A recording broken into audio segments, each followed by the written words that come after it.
Bueno, ¿qué tal compañeros? Tenemos el tema 2.2, características del sistema político mexicano. En la carta descriptiva, dentro del tema 2.2 tenemos el 2.221, que es el presidencialismo, después sigue el caudillismo, luego democracia, entre otros. Bueno, este tema, el 2.2, características del sistema político mexicano, es acerca del presidencialismo.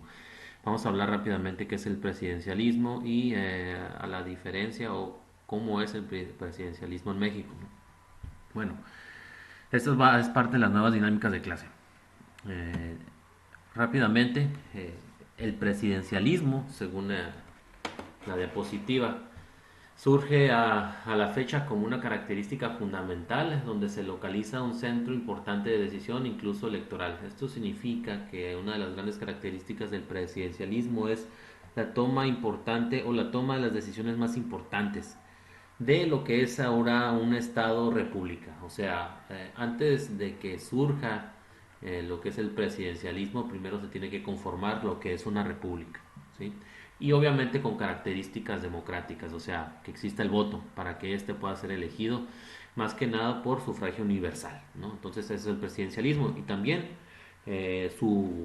como les decía, su característica principal, ¿sí? Son entre estas, ¿no? Número uno, cuando se constituye, ya les dije, primeramente una república, tenemos pues primero la república y después la consolidación de lo que es un presidencialismo. Y aquí lo dice, gracias a la existencia de la república se da una división de poderes, gracias también a la democracia, y esta división de poderes es lo que establece, ¿sí?, el presidencialismo. Entonces, está depositado dentro de la República, existe un presidente y está depositado, ¿sí?, y es en él una concentración alta de toma de decisiones, pero en la mayoría de las repúblicas el presidente, que es elegido normalmente por sufragio universal, o sea, por todos los individuos dentro de la nación del Estado, posee dos papeles, que es el jefe de Estado y el jefe de gobierno. Algo así como la división del primer ministro y el presidente, donde él representa prácticamente todos, en su mayoría todos los poderes, ¿no? Entonces, este es el líder de todo, incluso los poderes, pero ayuda también a servir de contrapeso entre los mismos poderes, ¿no? Porque ya sabemos que el presidente no se manda solo, sino tiene disposiciones del legislativo, ¿no? Entonces, normalmente en toda república democrática que establece una constitución, ¿sí?, tiene entonces un presidente que es electo, como ya les mencioné, por el pueblo y no por el poder legislativo, ¿no? O sea, no los senadores, no los diputados lo eligen, ¿no? Lo cual le da independencia frente a este, ¿sí? No ha existido hasta el momento algún caso, y no lo va a existir porque creo que no lo provee la Constitución, donde el poder legislativo remueva al presidente, ¿no?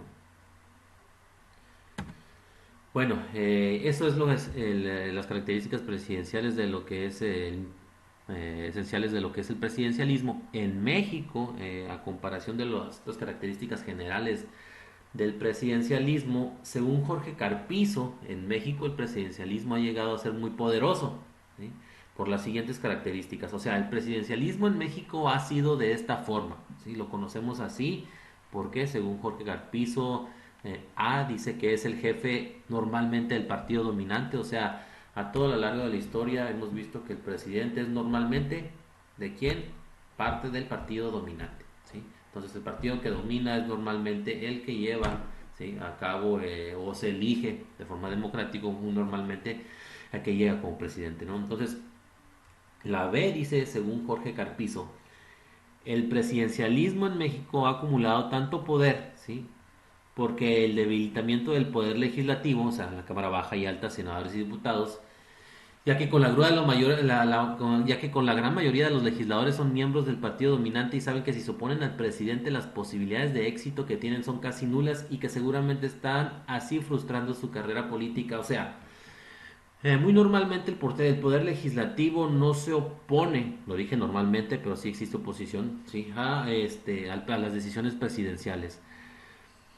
¿Qué es lo que ha sucedido después de la transición del 2000? Que hubo mucha oposición de los partidos en el legislativo, eso llevó a cabo la transición, ¿no? Y a partir del 2000 vemos que llegó el PAN, después el PRI y al último Morena.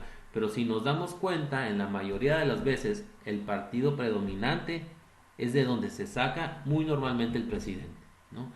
Cuando existe mucha oposición en el legislativo al presidente, vemos que muchas de las iniciativas no pasan, no se aprueban. Sin embargo, si el partido político predominante tiene la mayoría relativa, es muy fácil que éste apruebe las iniciativas e incluso propuestas iniciativas del presidente, como lo estás viendo, como lo estamos viendo con el actual presidente. Para Andrés Manuel López Obrador es muy fácil o muy sencillo aprobar iniciativas del legislativo como del mismo presidente, que obviamente son de Morena, ¿sí? Pero se ha tenido pensado que durante el presidencialismo, durante el periodo del PRI, ser opositor era echar abajo tu carrera política, así que no tendrías que estar siempre ser opuesto o estar en contraposición del presidente. ¿Por qué? Porque tú mismo te estás frutando tu carrera política. Y eso mismo sucede con el punto C en cuanto a la Suprema Corte de la Justicia. La Suprema Corte de Justicia es elegido también por el legislativo, pero propuesto por el ejecutivo, o sea, el presidente. Entonces, la C dice, la integración en buena parte de la Suprema Corte de Justicia por elementos políticos que no se oponen a los asuntos en los cuales el presidente está interesado. O sea, normalmente la Suprema Corte de Justicia tiene elementos, ¿sí? O individuos que la integran, que muy normalmente también no están en contra de los asuntos o propuestas del presidente. ¿Sí? Entonces, los magistrados de la Suprema Corte no están normalmente a favor de las disposiciones del presidente, sin necesidad de declararlo, ¿no? Tanto el poder legislativo, ¿sí? como el ejecutivo y parte de la Suprema Corte, que es el sistema penal, muy normalmente están siguiendo las órdenes o el pensamiento e ideología del quien se encuentra el poder, ¿no? Y es por eso que los que integran la Suprema Corte son normalmente elegidos y tienen la ideología del partido de la cual es el presidente, ¿sí? No son miembros, pero obviamente piensan de acuerdo a la ideología del presidente. Entonces, estos tres primeros puntos que es el jefe del partido político predominante es de donde se escoge el presidente. Se ha debilitado el poder legislativo porque en los 70 y tantos años del PRI muy normalmente estaba mal estar en contra de la ideología del presidente, por eso se ha debilitado el poder legislativo, últimamente se fortaleció con la transición. Y C, la integración en buena parte de la Suprema Corte de Justicia por elementos políticos que no se oponen a los asuntos en los cuales el presidente está interesado, han significado que se haya acumulado mucho poder en torno a la figura del presidente, según Jorge Carpizo, ¿sí? Entonces, así ha sido el presidencialismo en México.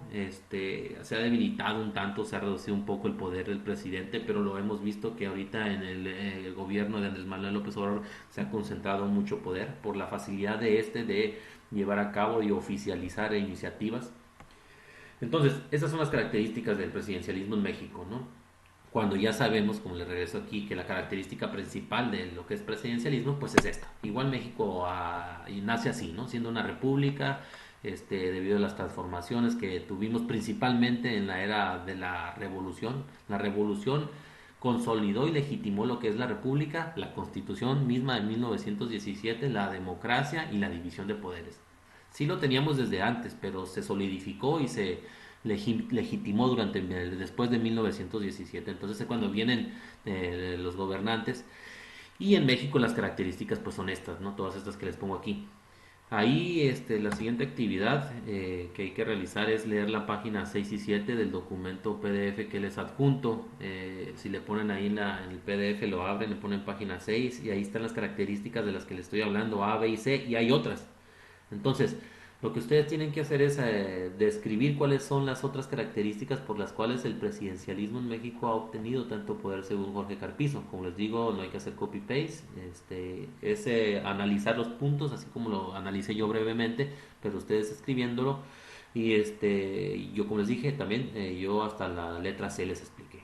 Ahí hay más letras que hay que ustedes explicarlas, las suben como un documento Word para cuente como su asistencia el día de miércoles de hoy.